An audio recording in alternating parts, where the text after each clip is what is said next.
Gadefi les da la más cordial bienvenida al evento de hoy.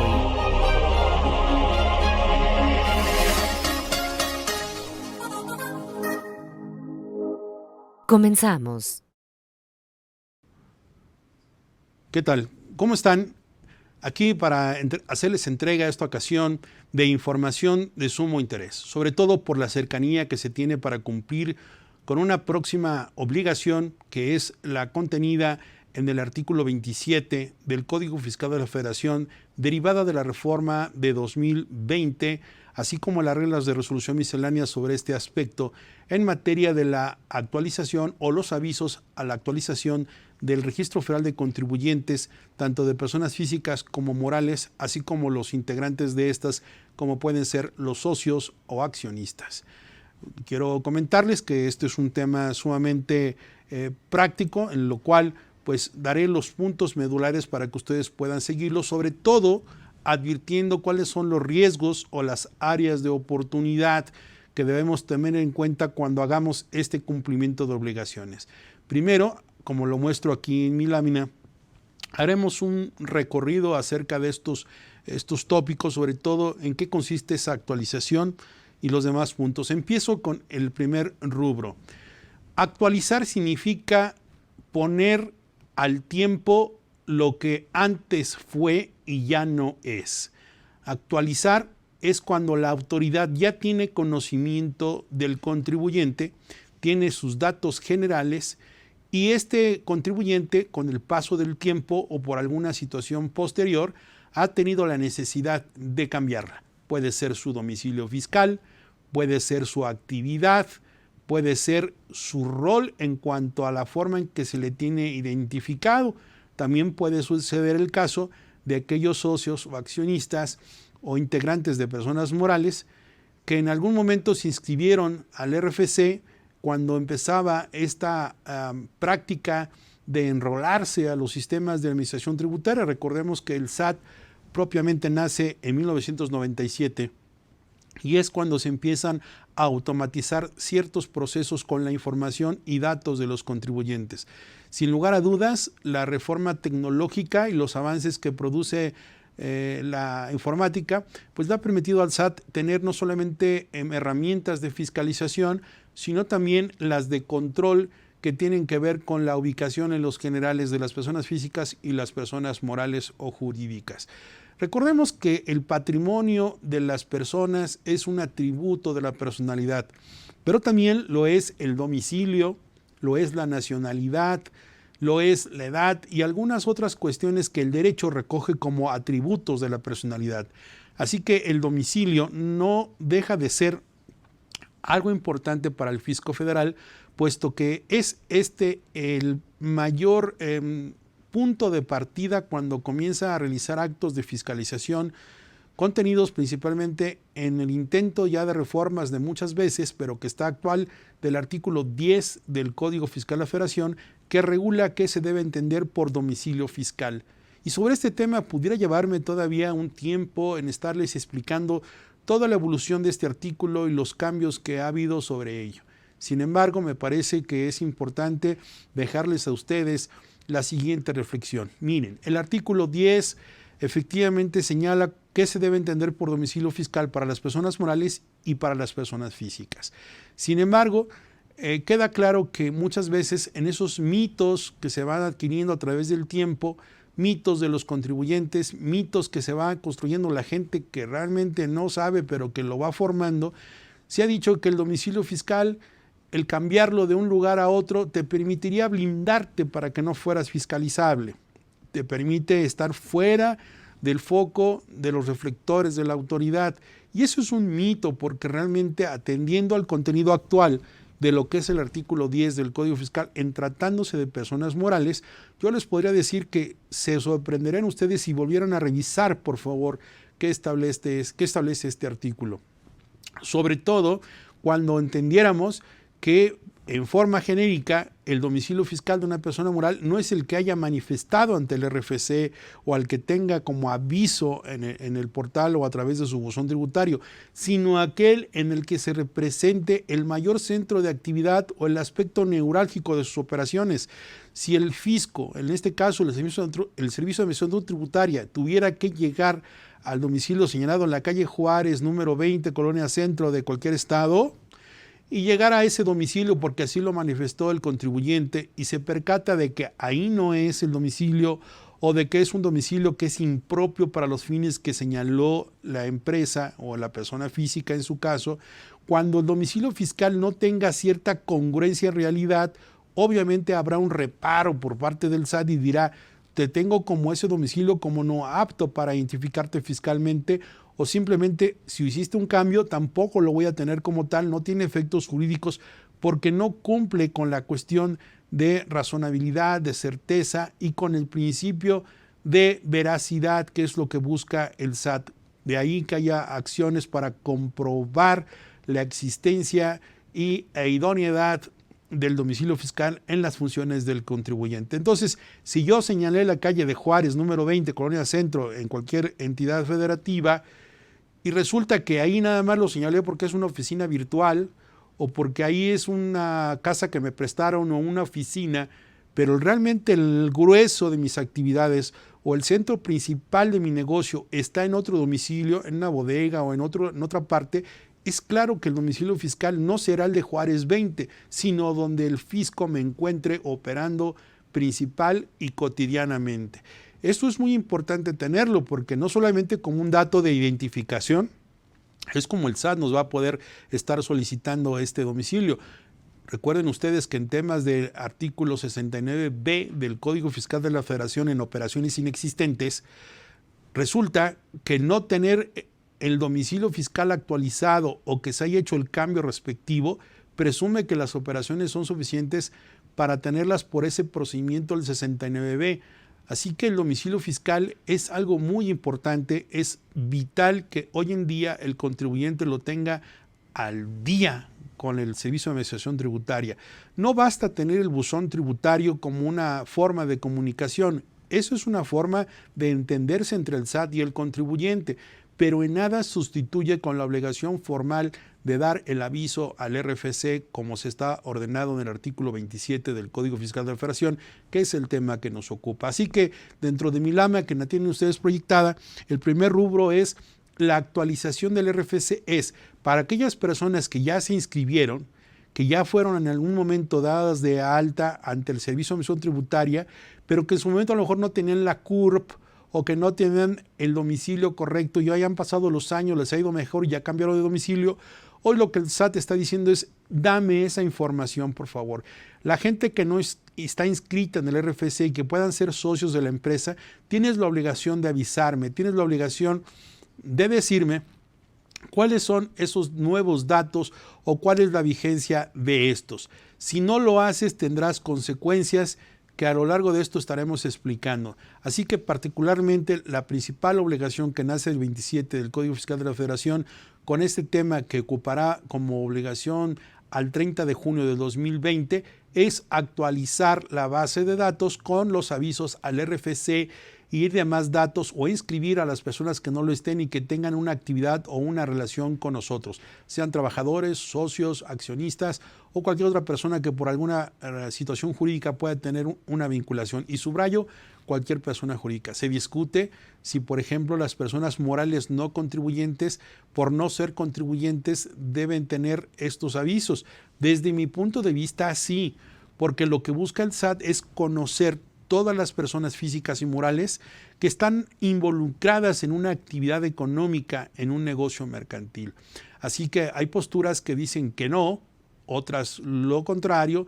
Yo opino que efectivamente se trata de una información que busca tener control, la autoridad y, por supuesto, desde mi óptica, sí consideraría que, por ejemplo, un sindicato o una asociación o una IAP, una institución de asistencia privada, aunque son título 3 de las personas morales no contribuyentes, en nada las exime de cumplir con esta obligación formal, ya que el no ser contribuyente se refiere a la obligación de pago a la obligación sustantiva de causar tributo en algunos supuestos, pero en la obligación formal, por supuesto, un sindicato no tiene obligación de llevar contabilidad, etcétera, presentar declaraciones, salvo que sus actividades estén fuera de ese contexto y, por ejemplo, en la enajenación de algún activo o de algún bien, pues sí tendrían que tener un efecto fiscal. Así que también hay que reflexionar y romper paradigmas de que el hecho de que sean personas integrantes del título 3 no contribuyentes no están exentas desde mi punto de vista de estas nuevas obligaciones. Creo que hay que revelar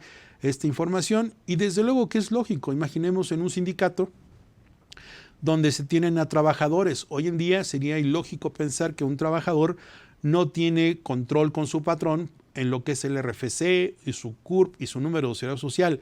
Son datos que ya se cuentan, así que ¿por qué un sindicato no tendría por qué tener actualizada esta información?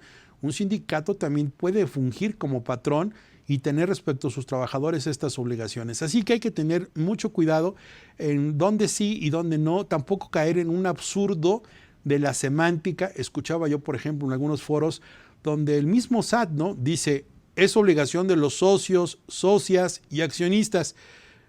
No sé cuál sería la preocupación para estarse enfocando a masculino y femenino, porque si dice socios, también dice socias el SAT, cuestión que no dice la ley.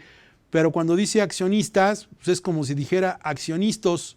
Entonces, la verdad es absurda, pero tampoco puede involucrarse a una cuestión de una semántica tan amplia como establecer que se trata de asociados, miembros de sociedades cooperativas, trabajadores, accionistas, en fin, todo lo que se considera en términos del impuesto a la renta, incluso con el concepto de tal.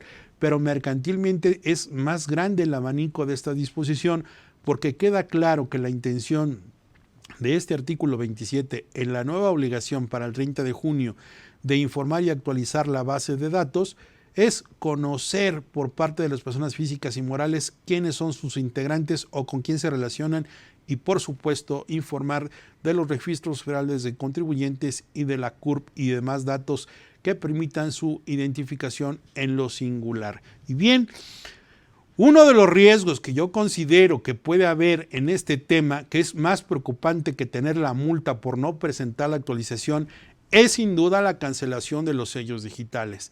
Nadie está viendo el riesgo que esto podría ser porque una empresa regularmente, por no invertir en el abogado, por no invertir en el consultor, lo que dejan es para después y para después la actualización de los libros de la sociedad. Recordemos que el Código Fiscal de la Federación establece la obligación, aparte de esta nueva de actualizar la información de los clientes, de los socios o accionistas, aparte de esa información, la de inscribir en las actas o en los libros de actas de las empresas la información de los socios o accionistas. Son dos obligaciones diferentes, la que se tiene que cumplir en las actas de asamblea y las que se tienen que cumplir en la obligación formal de estar avisando al fisco federal.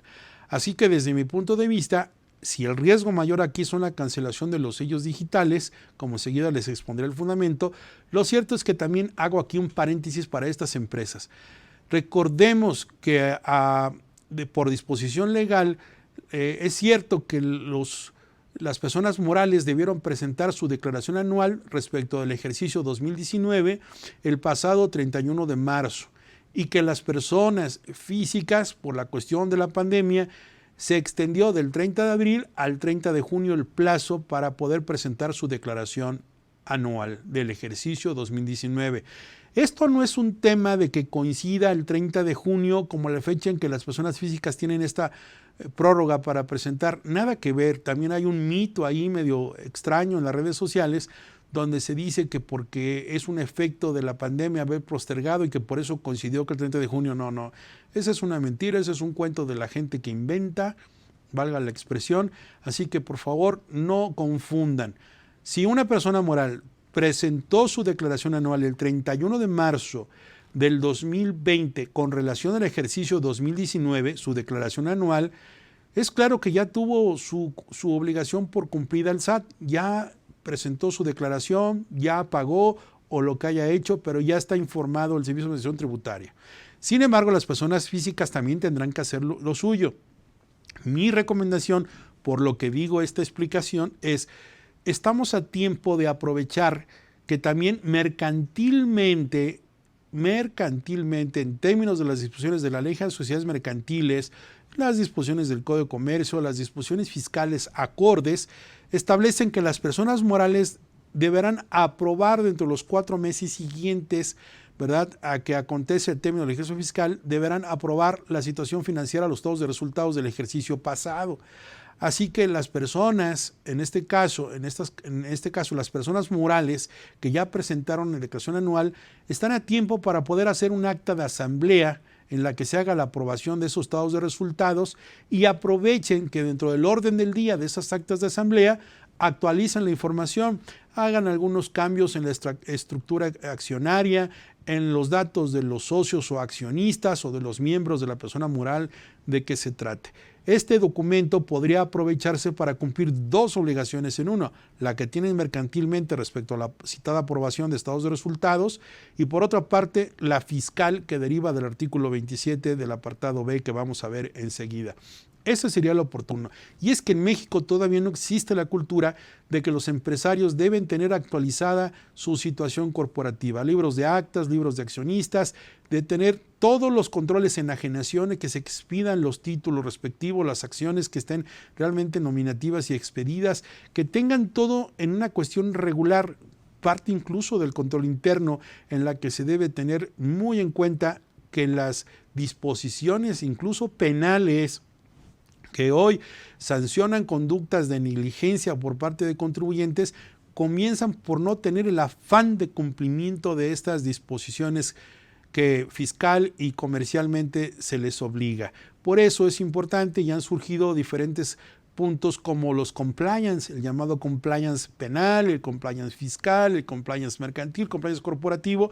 Así que esto es parte de que, de verdad, dentro del derecho corporativo, el derecho mercantil, el derecho de empresa, guardadas las proporciones de las definiciones, es importante que todas las personas morales y las físicas con un control exacto de sus operaciones, pues tengan el control de la vida corporativa de sus empresas o uno como persona física en sus actividades que desempeña. Esta negligencia, esta desobediencia, esta indisciplina por no tener al día esta información, sin duda, hoy va a ser trascendente tenerlo, no solo porque hay multas, sino por las consecuencias en las que, como muestro en mi lámina, tengo ahí reflejada, que es precisamente la cancelación de sellos digitales. ¿Se imaginan ustedes que por esta negligencia no tienen ustedes un plan B para poder expedir CFDIs en caso de que nos cancelen los sellos digitales? ¿Se imaginan ustedes el tiempo, independientemente de la reforma que sucedió para 2020, para en forma provisional volver a restituir si aclaramos y si convencemos a la autoridad de que hicimos lo correcto? Independientemente de eso, hay una afectación. Si eres una empresa que tienes que expedir el CFDI por las actividades que realizas diariamente, con este tema te están poniendo los dedos en la puerta. No vas a poder funcionar y operar y te estás comprando una monserga, una molestia por no estar informado, por no estar capacitado, por no estar al día con estas obligaciones y algo que realmente no representa muchísima labor, sobre todo porque es un aviso con la ficha técnica que más adelante referiré que se tiene que entregar al Fisco Federal. Lo que hay que hacer antes de entregar esa información es parte de esta plática que estoy teniendo con ustedes, como es, 1, el tema de regularización corporativa. 2, realmente cuáles son o quiénes son los socios y si tienen vida activa fiscalmente. Si tienen vida fiscalmente, están siendo totalmente correctos en el cumplimiento de sus obligaciones. Si se dan cuenta, en mi lámina estoy aquí en el punto 3 que habla del cruce de información.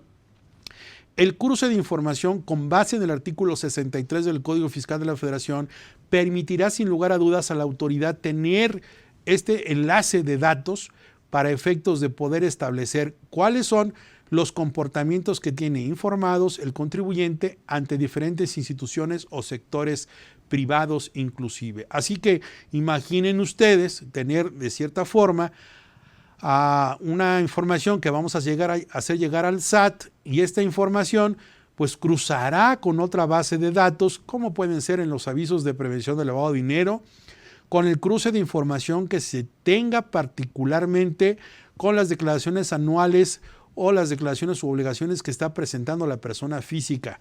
Así que podemos darnos cuenta, como señalo en la lámina, el tema de una discrepancia fiscal. Podría incluso ser detonante de una revisión a la persona física, que por un lado esta persona tenga actividad económica. Rubén Santillán tiene, a lo mejor gasta en tarjetas de crédito, las paga de dinero que obtiene por fuera, o alguna otra acción en la que yo estoy gastando, estoy consumiendo, estoy usando tarjetas de débito, de crédito, estoy comprando boletos de avión, estoy pagando viajes, estoy comprando bienes muebles, estoy teniendo una cierta nivel de vida y erogaciones que están dejando rastro a través de esos proveedores, y que al cruzar información lo que provoca es que al final el fisco me diga, bueno, está muy bien que Rubén Santillán esté gastando en todo eso. Quiero ver si Rubén Santillán aparece en el Registro Federal de Contribuyentes. Sí, sí aparece. Muy bien. ¿Cuántos ingresos está declarando? Declaró 1 millón de pesos en el 2019. ¿Y cuántos son sus gastos que hizo en el 2019? Pues gastó 2 millones de pesos. Ladrón, ¿dónde está el otro 1 millón de pesos? ¿En dónde está esa otra cantidad? Sí, dije bien, ladrón, ¿dónde está el otro 1 millón de pesos?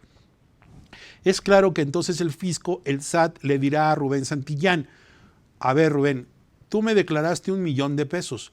De ese 1 millón de pesos veo que realmente los gastaste, pero también hay 1 millón de pesos en diferencia. ¿De dónde son ese otro 1 millón de pesos? Dime de dónde son esos ingresos. ¿Por qué no los declaraste? Ya que si no lo haces, técnicamente estás incurriendo en lo que es la discrepancia fiscal. Sí, un procedimiento al que se enfrentan las personas físicas cuando entre lo que declararon al fisco federal resulta mucho menor a lo que realmente se les comprueba en erogaciones en otras fuentes.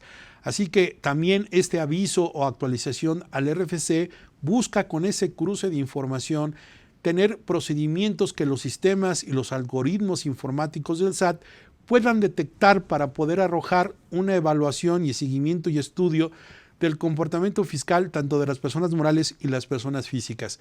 Así que ese es el fin detrás de todo esto: información, datos, información que tiene el SAT para poderlo cruzar, hacer un análisis, hacer algoritmos, hacer cruces de datos y poder obtener información. ¿Quién gasta? ¿En dónde? ¿Cuánto? ¿Por qué? Y esa persona física, ¿en qué persona moral tiene relación jurídica? Si recibe dividendos, anticipo de utilidades, si recibe honorarios, si recibe sueldos o salarios. En cualquiera de la relación jurídica que yo pueda tener con una persona moral, ya no solo como socio o accionista, sino con otra característica. Así que el sistema informático del SAT sería muy fácil discriminar. Si hoy lo que me interesa son los socios o accionistas o integrantes de las personas morales, pues quiero saber que realmente tengan una vida, dije hace rato, una vida fiscal activa. Por eso esto también se relaciona con los efectos de cuando tú vas a las oficinas del SAT a dar de alta o a dar el cambio de aviso de domicilio por una aclaración que no se te tuvo como tal, o cuando vas a sacar la firma electrónica, obtener la firma electrónica avanzada de una persona moral, te hacen un banco de preguntas y ese banco de preguntas tiene ese efecto. Te preguntan el RFC de los socios y checan que ese RFC realmente tenga una lógica. Si yo llevo hoy una persona que no es socio, pero que no me lo estoy poniendo con su nombre, cuando vaya al SAT lo más seguro es que cuando están revisando el RFC me digan, esta persona nunca ha aparecido en el RFC. 2, debe impuestos o estado de baja o no está como localizado. Esa información va a votar de inmediato. Así que también otra área de oportunidad que debemos de cubrir es que esas personas morales que necesiten tener a nuevos socios o accionistas o a los que ya tienen, que deban tener una vida fiscal transparente, activa y no de riesgo. Esto es muy importante, no tener riesgo por parte de las autoridades, más bien no tener riesgo ante las autoridades fiscalizadoras por una negligencia en no saber con quién estamos tratando en función de nuestros socios o accionistas por no tener esta situación. Yo les decía que este cruce de información junto con el tema de discrepancia fiscal, pues está la situación que tiene que ver con las multas. Las multas quizás puedan ser, ustedes dicen, es muy poquito, entre los 2,000 y los 4,000, 7,000 pesos. Realmente el artículo 79 y siguientes establece cuáles son los montos por las infracciones. Lo que no se dice y lo que no se está diciendo es que la multa no es por la infracción misma, es por la omisión de cada persona que no hayas informado. Eso es el riesgo. Si tú tienes 10 o 20 socios o accionistas o tienes la obligación de revelar de 10 o 20 o 50 personas el dato del domicilio, el dato del RFC, la infracción es por cada rubro. Y recuerden que la reincidencia también puede ser grave en esta situación. Así que deben administrar los riesgos sabiendo que las multas no nada más son como 7,000 pesos. No, hay gente que dice 4,000, 7,000. Hay que saber el parangón, hay que saber el límite que hay entre uno y otro. Yo me estoy refiriendo, no, es por el tipo de infracción acontecida y por persona que se haya omitido esta información. De tal manera que ahí hay un segundo aporte que tener en cuenta. Las multas, la cuestión del cruce de información para temas de discrepancia fiscal y conocer más a las personas físicas que integran personas morales y a las personas morales para saber con quién se relacionan y saber cuál es el tipo de su comportamiento fiscal ante la autoridad. Todo esto nos lleva a saber que efectivamente va a haber un control más exquisito por parte del SAT para saber quién está percibiendo un ingreso derivado de dónde y en qué situación, y que tanto personas morales como personas físicas, cuando se enlacen entre sí, haya una congruencia en los RFCs. Recordemos que hoy en día somos números, somos algoritmos, somos unos y ceros. Tenemos un RFC, tenemos un CURP, tenemos un número de seguridad social. Señores, somos números y letras. Eso hace funcionar en un código binario a los sistemas informáticos y permite tener información muy inmediata. ¿Acaso ya se les olvidó que el comprobante fiscal digital por internet o todo lo que tiene que ver con el CFDI no maneja unos y ceros, no maneja algoritmos, maneja código postal, el nombre, tipo de actividad, los datos, códigos claves, toda esa información que tiene el CFDI junto con la información personal de cada una de las personas físicas que integran? Por supuesto que nos vamos a poder poner frente a la autoridad sabiendo cuándo nos repartieron un dividendo, cuándo nos están pagando un anticipo de utilidad, y con base en eso saber qué tipo de operaciones hay entre estas personas físicas y morales con la sola información de actualización. Ustedes se preguntarán aquí, oye, pues mejor no informo nada, ¿no? ¿No es mejor mantenerme así? No, aquí hay varias disposiciones que voy a ver enseguida, pero la recomendación es no mantenerse alejado. Yo en programas diferentes les he dicho a ustedes que hay que romper mitos que ya no son, hay que romper paradigmas, salirse de las áreas de confort o de mentalidad engañada, en el sentido de que si tú te escondes es mejor, que si no te ve tu dinero es mejor. Hoy es difícil poder engañar al fisco federal, y lo digo con toda la responsabilidad, y no porque no se pueda, sino porque informáticamente hay muchísimos protagonistas y diferentes instrumentos que permiten tener ese cruce de información, nada más y nada menos el CFDI y el sistema financiero mexicano. Y además de que se endureció la responsabilidad solidaria en el caso de los retenedores en el artículo 26, fracción 10 del Código Fiscal de la Federación para 2020, en el sentido de extender la responsabilidad de un crédito fiscal cuando la persona moral o el sujeto obligado principal no cumpla, ir contra los directores generales o los socios o accionistas, gerentes generales o administradores únicos. Es decir, cada vez es mayor y mayor la amplitud de posibilidades que tiene el fisco para no perder, como Jalisco, que nunca pierde. Así que bueno, sin lugar a dudas, en mi lámina les dibujo aquí como una última área de oportunidad la de fiscalización y recaudación. La fiscalización y recaudación en épocas de crisis está demostrado es la punta de lanza para la autoridad. Nosotros, no bastante que ya nos llovió sobre mojado con el coronavirus, con los efectos posteriores que está dejando la pandemia, no obstante hay que seguir con nuevas obligaciones.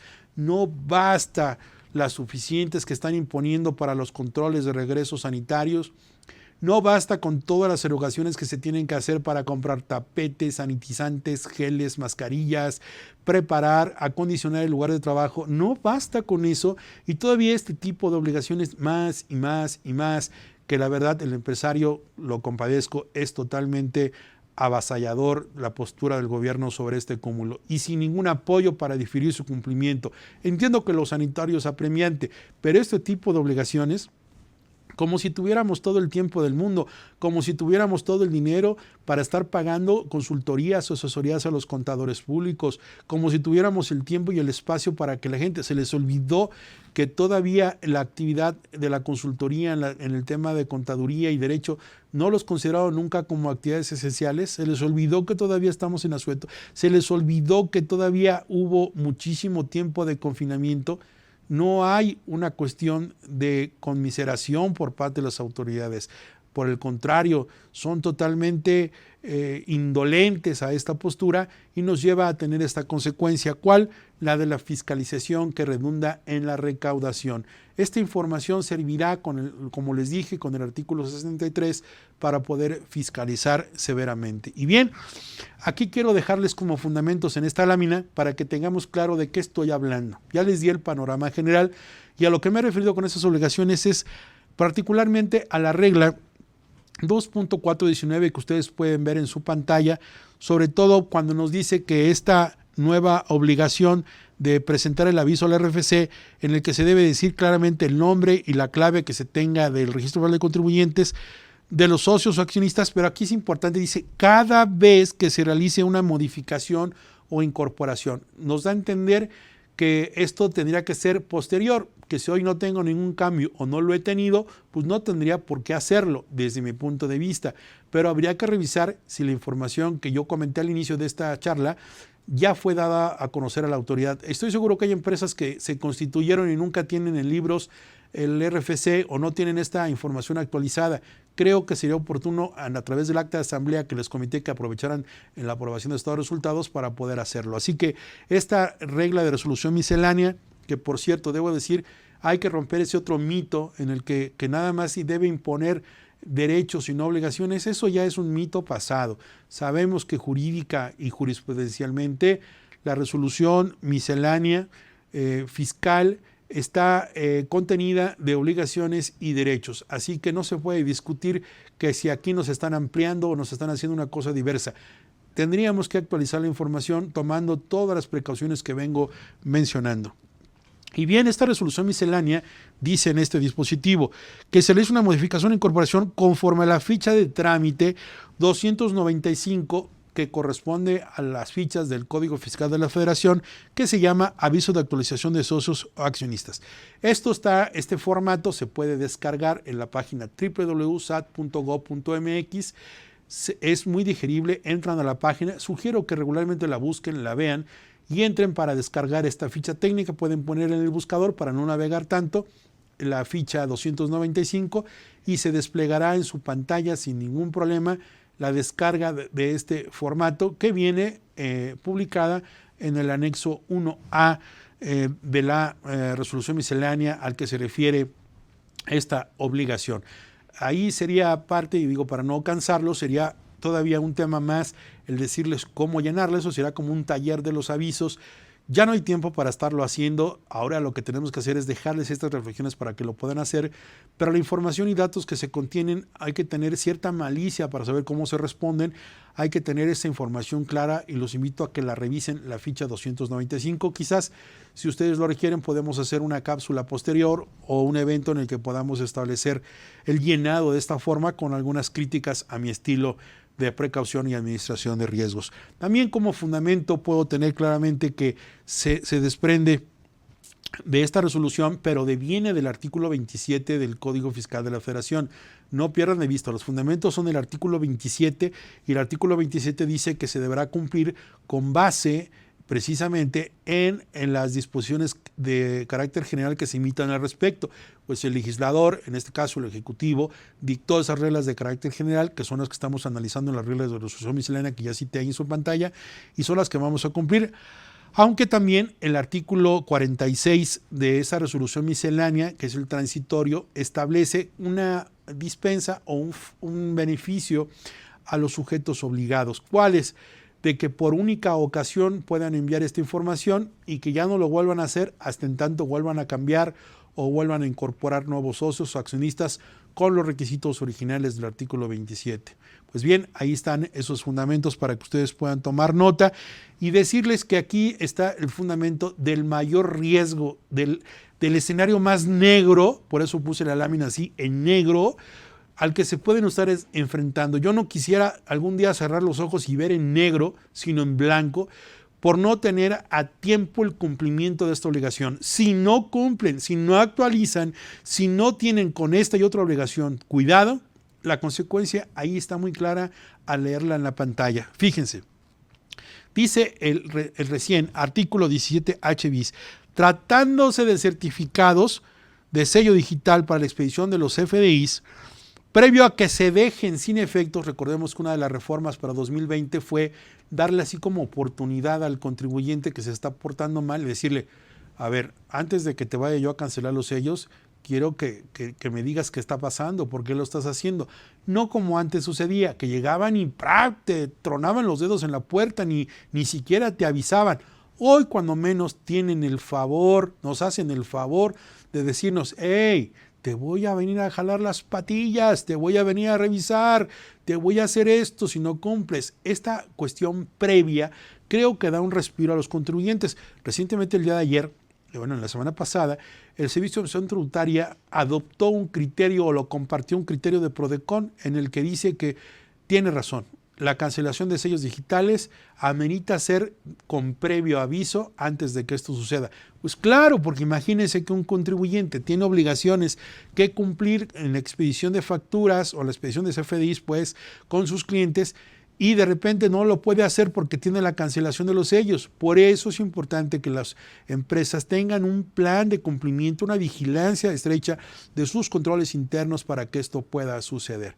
Aquí en este supuesto dice el 17H bis, previo a que pueda dejar sin efecto los referidos certificados, las autoridades fiscales podrán restringir temporalmente, ¿verdad?, dichos sellos. ¿Cuándo va a pasar esto? La consecuencia lo dice la fracción 9 de ese artículo, literal y bien categórica, que ni siquiera interpretación tendríamos que llevarla. Dice, cuando detecten la comisión de una o más de las infracciones previstas en el artículo 79, 81 y 83, las cuales son las que se derivan del artículo 27 del Código Fiscal, claramente encuadradas. Y la conducta sea realizada por el contribuyente titular del certificado de sello digital. Aunque aquí el artículo 27, como vamos a exponer, dice que son las personas morales, los representantes legales, socioaccionistas, desde mi punto de vista, está todo dado para que la cancelación de los sellos digitales sea procedente. Así que revisen, por favor, cuáles son estas infracciones, cuáles son estas multas del artículo 79 principalmente, para darse cuenta que estos avisos que tienen vigencia para poderlos tener cubiertos y cumplidos oportunamente es el 30 de junio de este año. Así que ya se están tardando, terminen este video, terminen este curso y de inmediato pónganse a trabajar y a revisar esa información. Antes de eso, como es mi estilo, debo decirles cuál es el contenido del artículo 27, que estoy seguro que ustedes, por supuesto, lo van a revisar y pediría que lo hicieran con tranquilidad. Sobre todo porque este artículo también es nuevo, pero concretamente tiene 4 ejes que hay que conocer hoy en día. El artículo 27 del Código Fiscal de la Federación tiene 4 ejes, 4 mundos, 4 grandes terrenos de actuación. 1, a los sujetos que están obligados a esas obligaciones. 2, al catálogo de obligaciones que se deben sujetar esas personas. Pónganme atención en esta parte. Fíjense, voy a repetir. Este artículo 27 tiene 4 ejes, 4 mundos, 4 espacios que atender concretamente. Repito, 4 que deben estar así como tatuados y deben estar así en un cuadro a la entrada de la oficina del contador, así como que me lo tengo que grabar, lo tengo que entender, así que quiten su diploma o su título de contadores o de abogados o de lo que sea y que se pongan todos los días estas 4 rubros. 1, el artículo 27 del Código Fiscal debe atender en el capítulo A o en el apartado A de ese 27 a los sujetos obligados, quienes tienen la obligación. En el apartado B dice cuál es el catálogo de las obligaciones a que se deben esos sujetos del apartado A. En el apartado C, las facultades de comprobación de la autoridad con relación a lo anterior. Y el cuarto se refiere a casos especiales. Imagínense, ahora el 27 entonces hay que entenderlo en 4 divisiones. ¿Quiénes son los sujetos obligados? Respecto de qué obligaciones, el catálogo de obligaciones que tienen que obedecer. 3, las facultades de las autoridades respecto a esas obligaciones. E insisto, 4, los casos especiales que son, por ejemplo, en los extranjeros o aquellas personas que no tienen la necesidad de figurar inscritas al Registro Federal de Contribuyentes. Ahora sí regreso a mi lámina para exponerles aquí, sin que leamos, por supuesto, saben que no me gusta leer en las láminas, las uso únicamente de referencia, pero sí resalto en colores las partes medulares del artículo que yo estoy seguro ustedes irán a revisar tan pronto como puedan.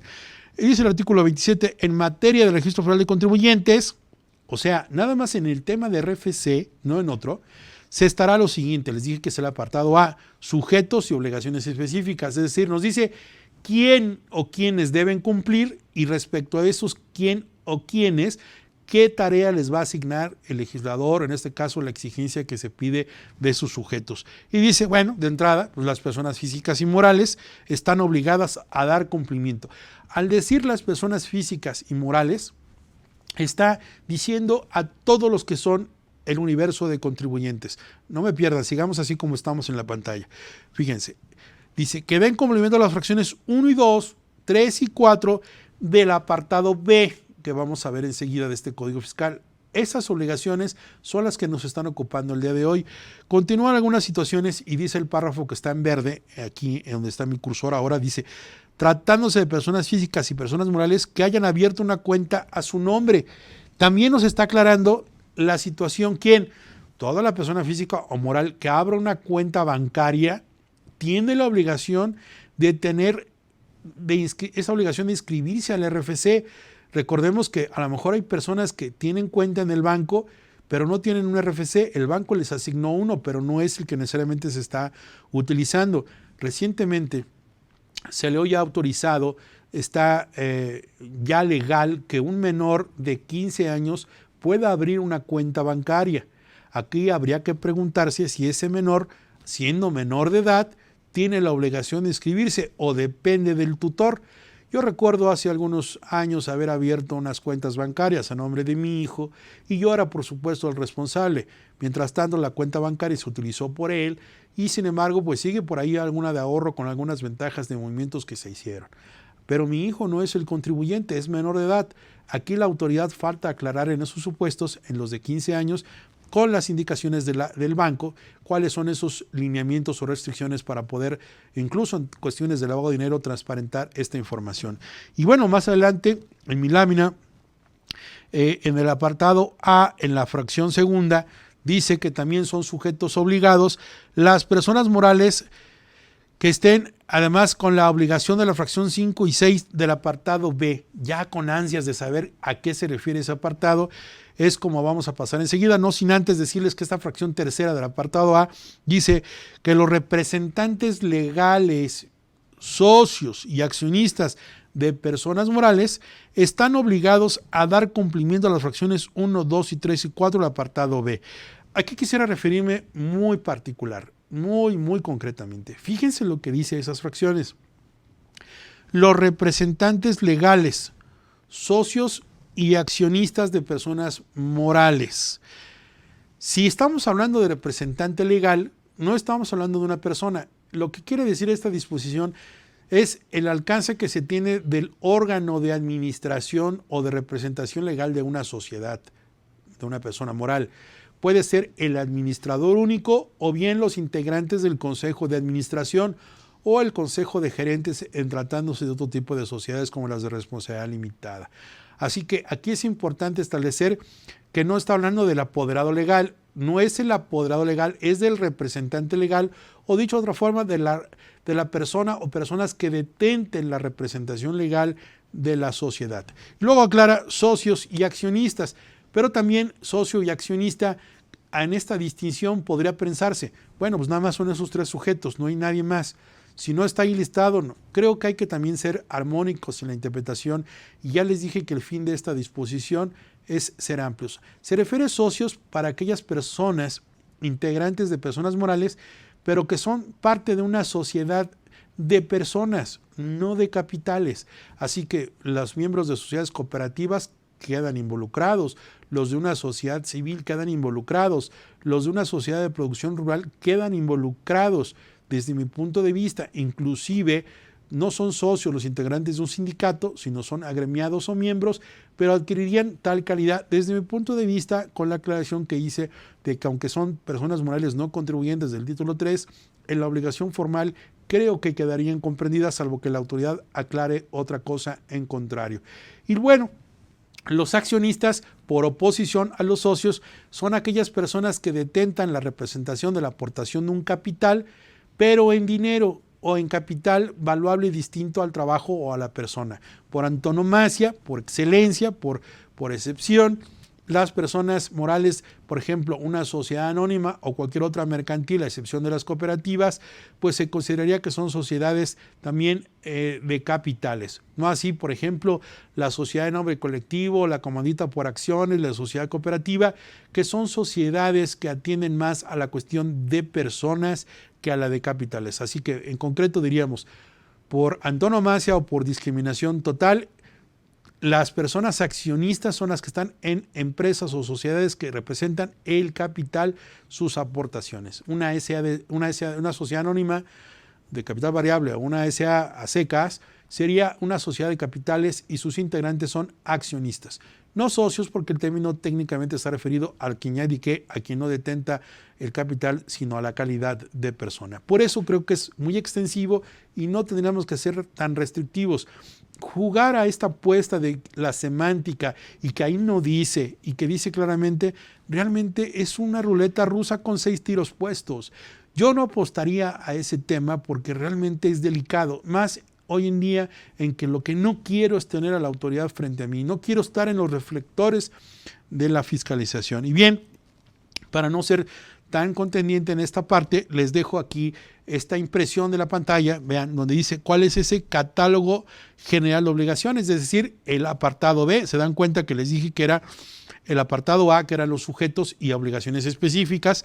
Estoy aquí en el apartado B, que se refiere a cuáles son esas obligaciones, y nos decía la 1, 2 y 3 y 4. Bueno, pues la 1, 2, 3 y 4, fíjense que son las importantes para junio 30 de 2020 que se avecina, pues están la de solicitar la inscripción en el Registro Federal de Contribuyentes, proporcionar la información relacionada con la identidad, domicilio y en general sobre la situación fiscal mediante los avisos que establece el reglamento, aunque el reglamento no cambió, eso lo debo dejar en claro, el reglamento no cambió, pero bueno, no es que haya cambiado o que debiera haberse cambiado para este efecto. Queda claro que el Código Fiscal adquiere supremacía sobre el reglamento y la ficha técnica vuelve con la resolución miscelánea, viene a sustituir o a cubrir estas deficiencias que legislativamente no hubieran sido cambiadas en el reglamento, que tampoco podemos valernos de esa situación para no cumplir.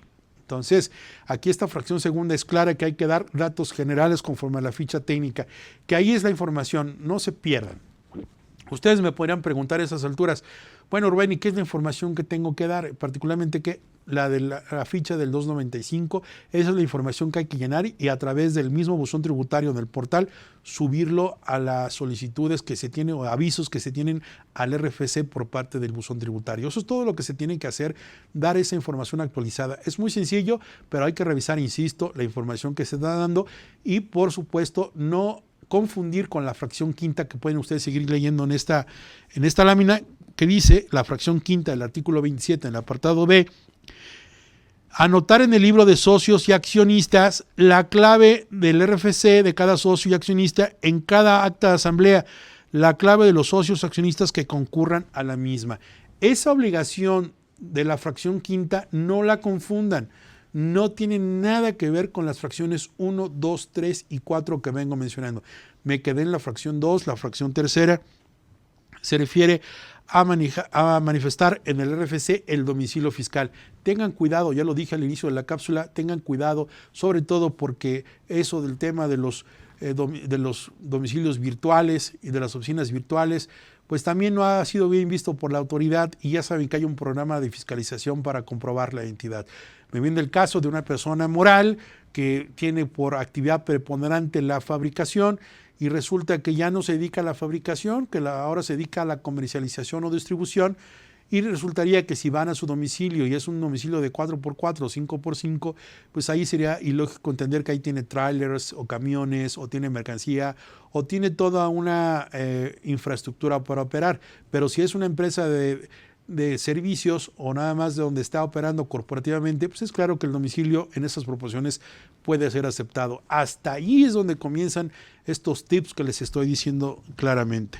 Sin embargo, la fracción 4 dice solicitar el certificado de firma electrónica avanzada.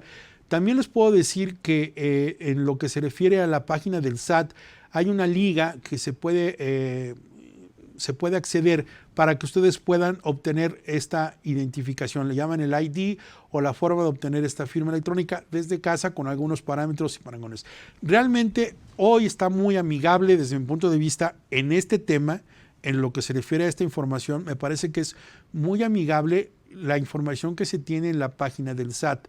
Viene muy digerible, viene con una interfaz muy clara para que los usuarios puedan acceder o en la ventana de búsqueda colocar la frase correspondiente a actualización de socios o ficha técnica 295, obtención de seña y los llevará.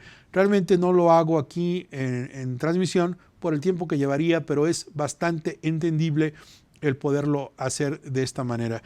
Y bien, ya que está aquí establecido, en estas láminas que quedan a su disposición para consulta, pues lo hago de una forma más inteligible cuáles son estos rubros, sobre todo cómo deben tener por cumplidas las obligaciones respecto a lo que les estoy exponiendo, sobre todo por el riesgo. Aquí las obligaciones quedan desmenuzadas sin que tengan que leer todas las fracciones. Está claramente señalado por el rubro para que ustedes también lo cuelguen a la entrada de su oficina o en la empresa del contador, le quiten los cuadros que tiene ahí y le pongan aparte del 27, le pongan un zoom a esta parte de estas obligaciones que se tienen que tener totalmente constantes y vigentes en la autoridad, sobre todo porque no cumplirlas traería como consecuencia la cancelación de los sellos digitales. Y bueno, aquí ¿qué les puedo decir? Viene lo peligroso. Aquí es la ametralladora con toda la ráfaga de tiros que puede tirarnos la autoridad. Y lejos de leer cada una de ellas, yo les podría decir que la más delicada es la cancelación. Qué curioso, no está ahí, está en el 17H bis, ya se lo señalé en la fracción novena. Pero si entendiéramos estas facultades, podríamos nosotros identificar que sí tiene esas facultades el Servicio de Administración Tributaria. Por ejemplo, en esta dice realizar verificaciones en términos de 49. Va a comprobar que la información que le dijiste que tienes, por supuesto que después lo que sigue es una comprobación, es una revisión. Y si es un domicilio virtual o, perdónenme la expresión así, muy chafa, muy ordinario, pues por supuesto que vas a tener un riesgo y va para atrás ese aviso, aunque hayas actualizado y hayas avisado, si no cumple no tiene efectos jurídicos. 2. Considerar como domicilio fiscal el que se verifique en alguno de los supuestos. Comencé diciéndoles que revisen el artículo 10 del Código Fiscal. Simplificar la inscripción al RFC de acuerdo al tipo de régimen fiscal. Establecer a través de reglas de carácter general, aquí está el fundamento en el cual nos está permitiendo que la autoridad puede ampliar el proceder en el qué, cómo, cuándo, quién, de qué manera, de qué modo se va a cumplir esa obligación, y me refiero a la ficha técnica. Realizar la inscripción o actualización cuando corresponda. Esto es muy importante. Esta facultad es sumamente interesante. No crean ustedes que porque ustedes no lo hicieron o no cumplieron, claro, no es el tema, pero también tiene esa misma facultad del Seguro Social. Por ejemplo, cuando nadie lo hace, tiene una facultad expresa para que él pueda inscribir a sus trabajadores al régimen del Seguro Social en términos del artículo 12. Eso es el Seguro Social. Aquí en materia fiscal también existe esa facultad. Entonces imaginemos que tenemos en el cruce de información datos que reportó el banco. Mi papá o un conocido o un socio de antaño tiene una cuenta bancaria y esa cuenta bancaria que tiene pues a lo mejor su RFC no está actualizado en el cruce de información porque se le pagaron dividendos o porque tiene ingresos o porque tiene un movimiento fiscal o empieza a tener vida fiscal ese RFC y no aparece como tal, entonces la autoridad puede de suyo inscribir a esa persona sin quitar por encima las multas y consecuencias que hayan originado esta obligación que no fue acatada en primer término por los contribuyentes o sujetos obligados.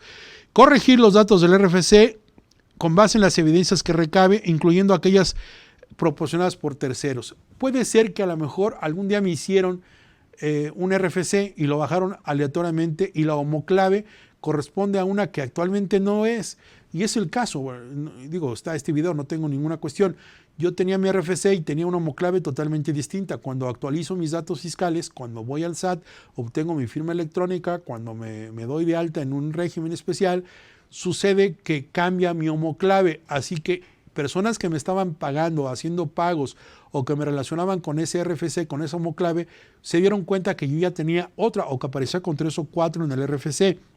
Por supuesto que si el fisco se da cuenta de esta situación, porque el CFDI de nómina viene con un RFC actual, porque el banco tiene ese mismo RFC o por alguna otra fuente que se está proporcionando en esta situación, puede ser que el fisco federal también tenga la facultad de actualizar y adecuar al que corresponda. Así que también ese es otro mito de la gente que inventa, en el sentido de que pues a mí nunca me van a agarrar porque tienen un RFC falso, ese no es el mío. No te preocupes, tienes la CURP y tienes el Registro Federal de Contribuyentes, pero también tienes el número de seguridad social y tienes los datos de una cuenta bancaria, que en la cuenta bancaria viene tu fecha de nacimiento, viene tu CURP, viene tu acta, viene tu identificación, así que el SAT puede estar seguro que se trata de la misma persona. No te preocupes creyendo en ese mito de la gente tonta que cree que porque está equivocado el RFC nunca lo van a encontrar o nunca lo van a identificar. Equivocación, hay que romper paradigmas. Y bueno, por último dice, en las verificaciones podrá utilizar herramientas, fíjese qué interesante y qué delicado, herramientas que permitan tomar panorámicas o satelitales. La realidad supera la ficción. El uso de drones ya llegó a esta actualidad, no es el futuro, señores. El uso de drones y el uso de satélites desde el espacio, ¿sí? Acabo de decir, fuera del globo terráqueo, en el espacio sideral, allá arriba, después del cielo, hay satélites que vigilan, controlan. Parece una película de ficción o un cuento que les estoy narrando de historias del futuro. No. Uso de drones y satélites ya son facultades del SAT para poder revisar y comprobar que el domicilio fiscal que señalaste es el que efectivamente existe. Así que si también hay otro mito, voy a hacer una cápsula de puros mitos, vaya, que lo merece. Pero imagínense ustedes, en el caso de que yo les señalo allá por el Ajusco, arriba, acá en la Ciudad de México, un domicilio donde ni siquiera Dios ha pasado porque es Ciudad de México, es la delegación Tlalpan, o Magdalena Contreras, o Coajimalpa, o Tláhuac, o de esas regiones alejadas de los polos de aquí de la Ciudad de México, o en sus estados, que pudiera ser alguna población, por ejemplo en Chiapas, que pudiera ser allá por Los Altos, allá por Ocosingo, por zonas así alejadas. Si tú crees que porque señalaste el domicilio fiscal ahí ya estás a salvo, estás en un error, es un mito. Porque la autoridad, tú dices, pues tiene que caminar como 40 minutos en terracería, subir valles, montañas, cruzar ríos y lagos para que llegue a verificar. Te equivocas. Hoy a través de un dron o a través del satélite, puede a través de una geolocalización, un sistema GPS, Global Position System, puede dirigir a través de Google Maps, enfocarse en la dirección con coordenadas y saber en tiempo real efectivamente dónde te hallas, tomar fotografías inclusive y verificar que es el domicilio. Si tú señalaste un corral donde hay vacas y caballos manifestando que es el domicilio fiscal, pues habrás caído, aparte de falsedad de declaraciones, en un severo problema de cancelación y otras consecuencias penales.